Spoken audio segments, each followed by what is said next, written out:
Welcome into the latest edition of College Football Smothered and Covered. My name's Barrett Salee, kicking off a Monday here on the show.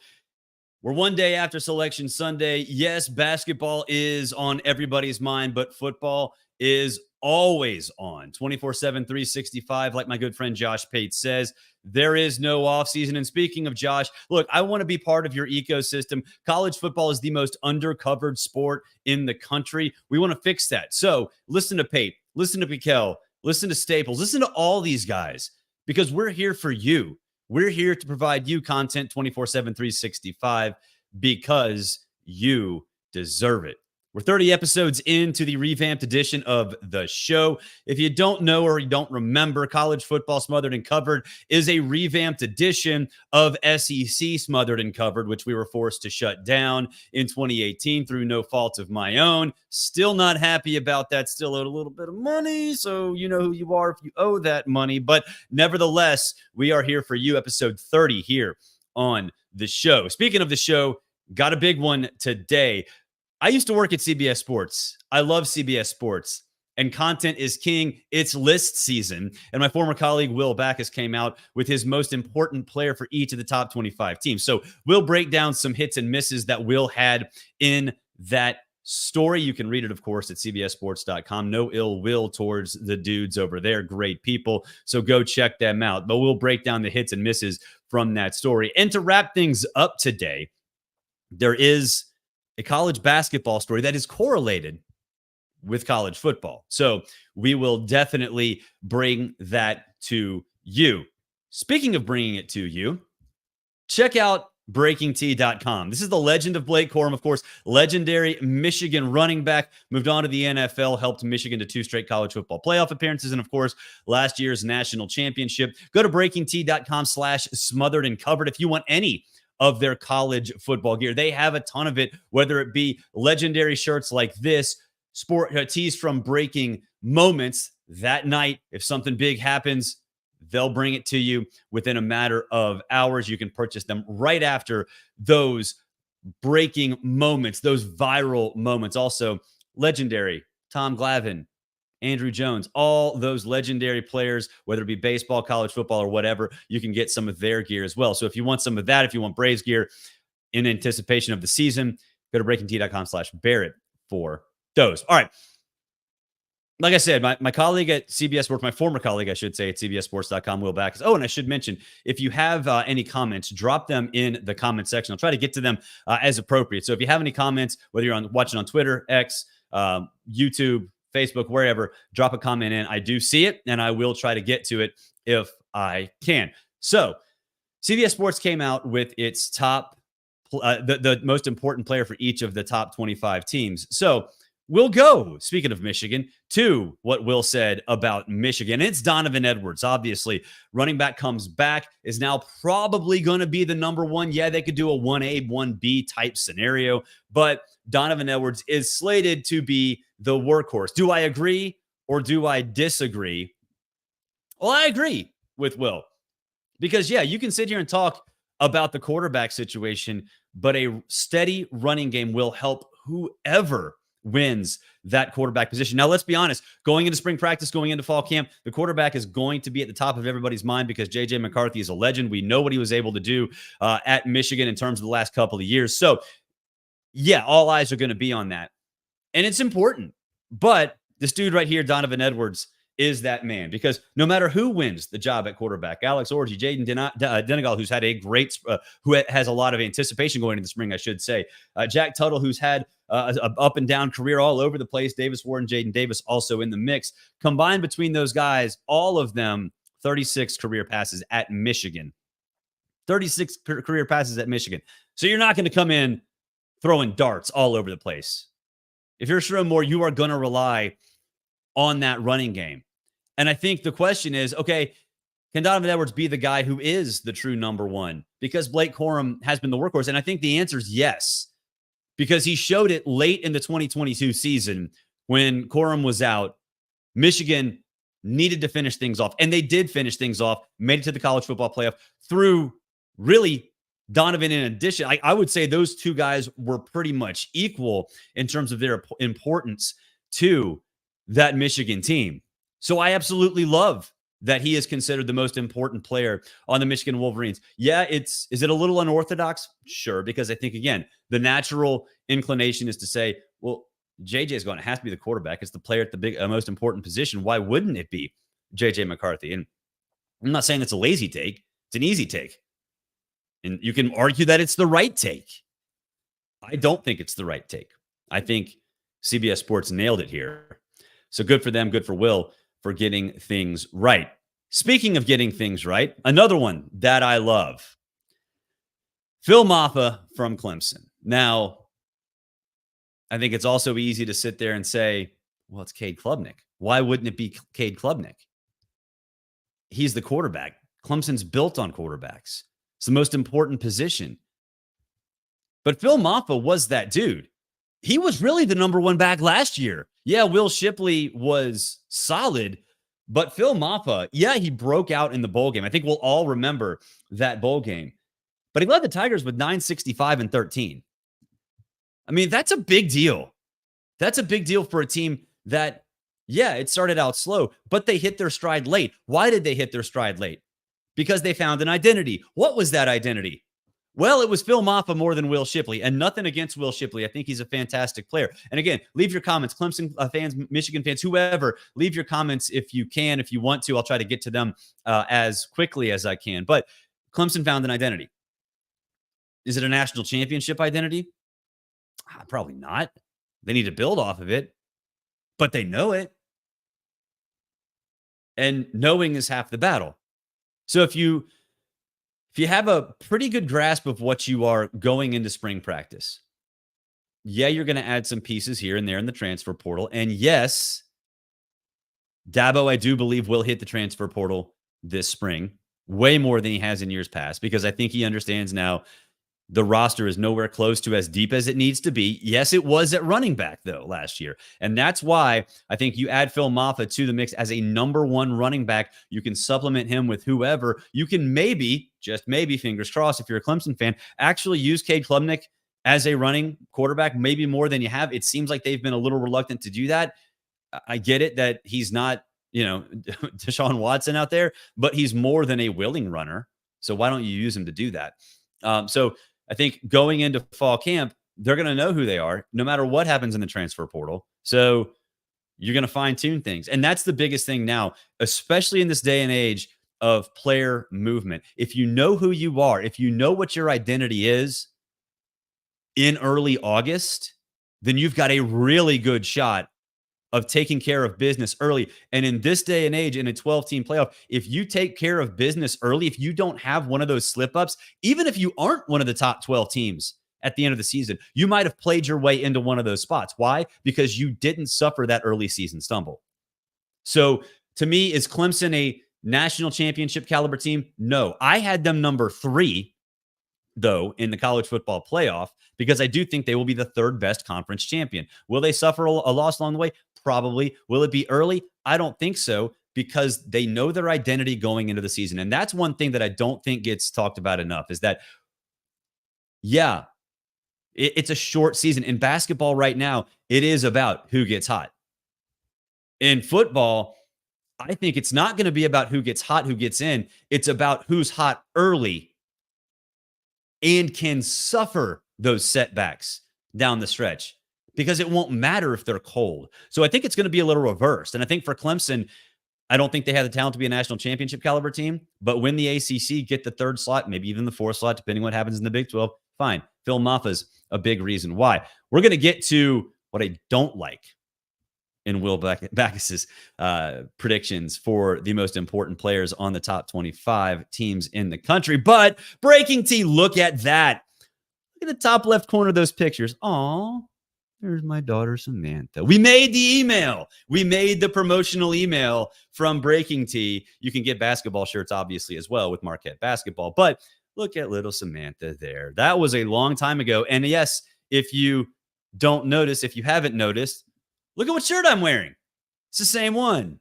Go to breakingt.com/Braves and get these. But Breaking T does a great job with viral moments. Go to breakingt.com/Smothered and Covered if you want to get some football gear. And again, baseball right around the corner. You can see that little 755 shirt next to that cute little Disney shirt? Well, you know what? I'm wearing it right now because I love the guys at Breaking Tea. So go to breakingtea.com/smothered and covered. They will hook you up with all of your gear heading into college football season or Major League Baseball season. All right, let's get to some maybe not accurate picks in the CBSSports.com story. Savion Byrd from SMU. Now, two things on this. One, I love that SMU has that 19 next to its name because I don't think that SMU will have a big challenge stepping into the ACC because the ACC sucks.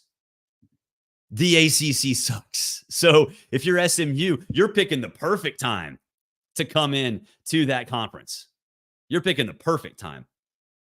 And Rhett Lashley is a great coach. One of the best coaches, I think, in the country. Really underrated. We hope to have him on the show relatively soon. But hit the transfer portal hard. Brilliant offensive mind.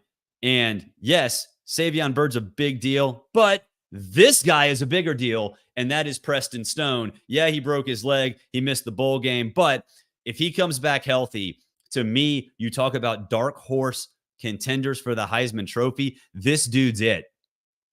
Because I look at that team. We talk about Cinderellas, right?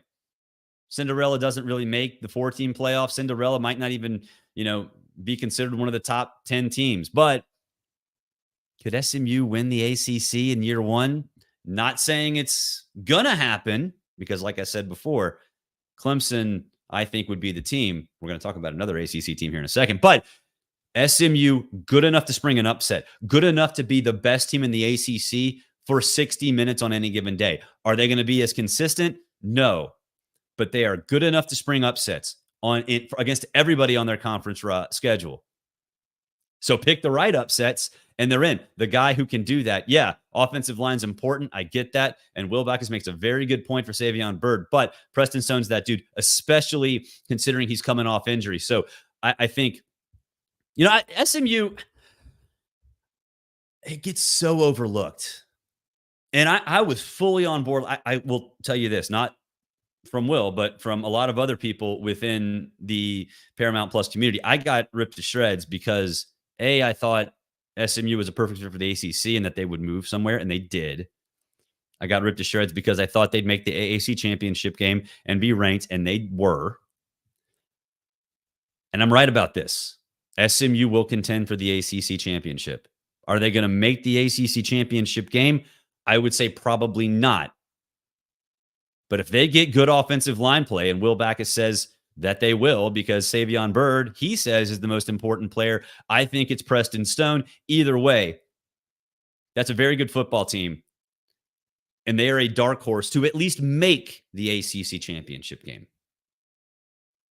So I love SMU. I think it's going to be a very, very good team this year. All right, last one before we get to the basketball/football story of March Madness.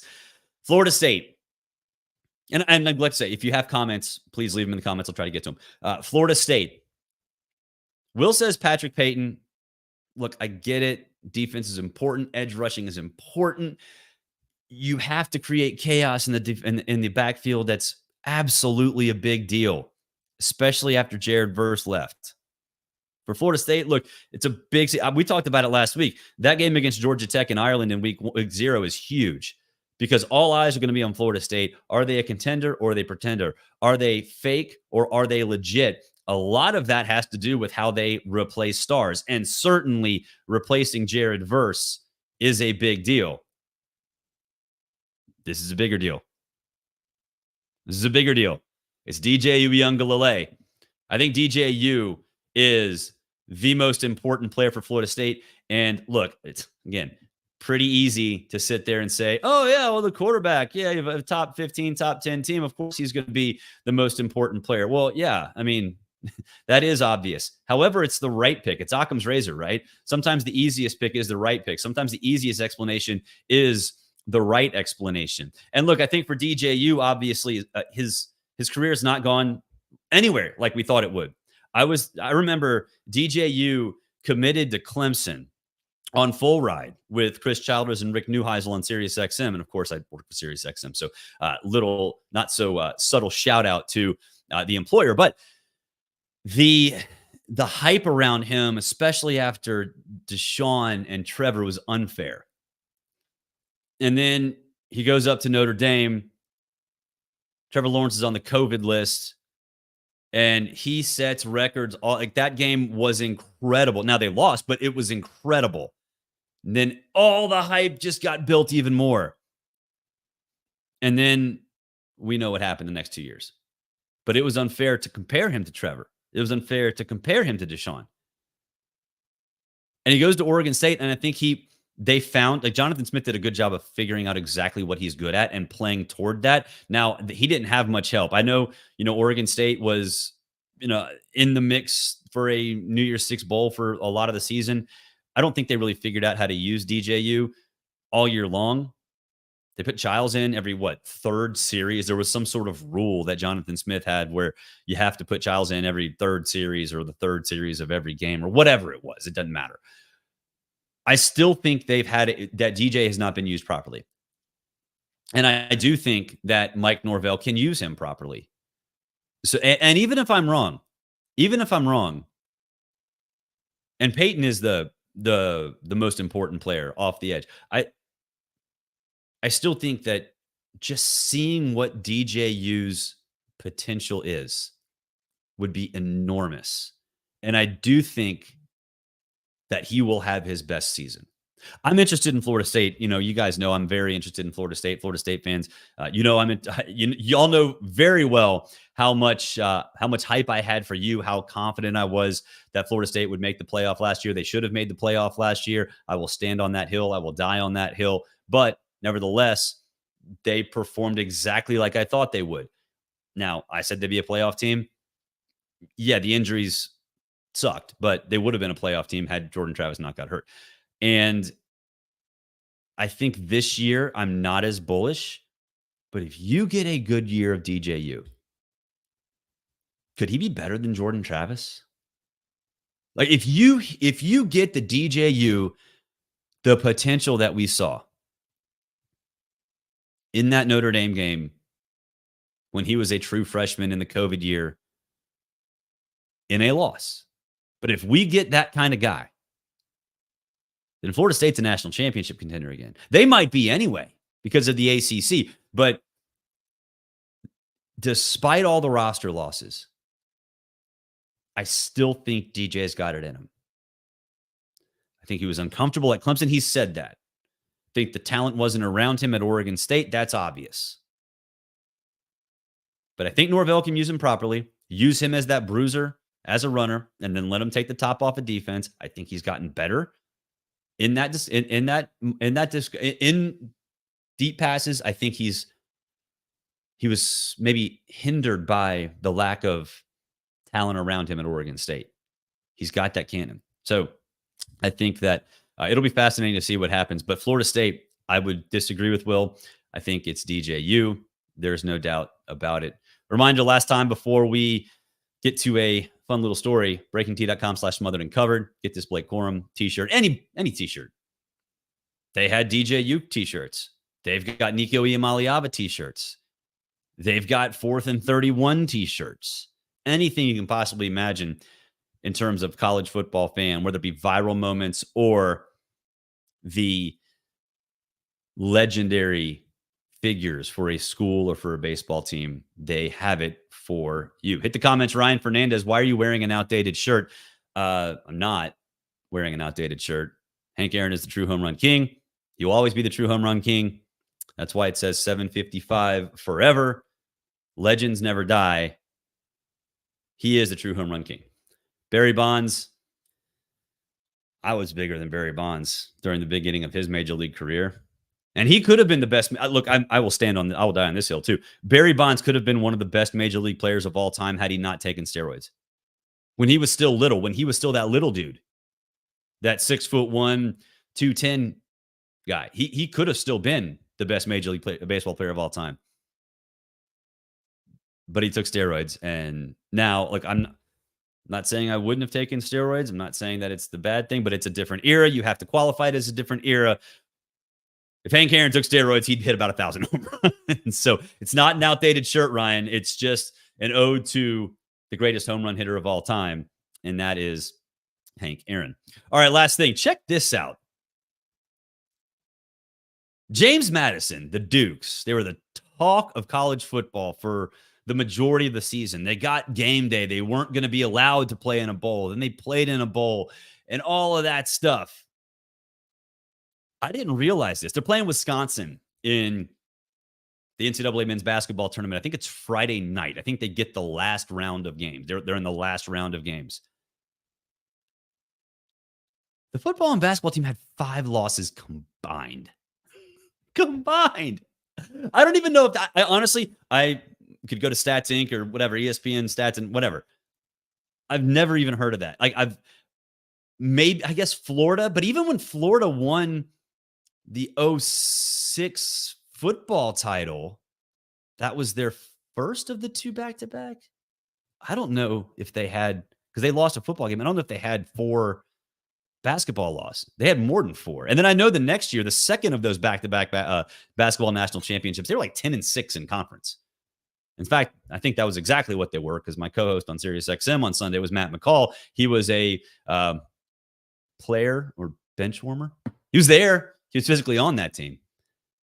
But that's cool. That's really cool that James Madison, if you're a James Madison student, what a great year. What a great athletic year, especially if you're a senior finishing off your career in style. That'll do it for this edition of College Football Smothered and Covered. Appreciate you guys checking out the show. A reminder, if you have not given us a like, if you have not subscribe on YouTube, Rumble, Apple Podcasts, Spotify, all that stuff. Give us a 5-star review. If you don't like the show, give us a 1-star review. Tell us why you don't like the show, because we're constructive criticism. I think in this day and age, everyone just wants to yell at each other all the time. Why? If you don't like something I said, tell me. If you don't like something I do, tell me. I can tell you right back if I don't like something you do. And we don't have to be mean about it. We can still be friends. So leave a negative review if you don't like something about this show. We'll see what happens Tuesday. Maybe some football breaking news might be in the works Monday afternoon. If there is, we'll talk about it Tuesday.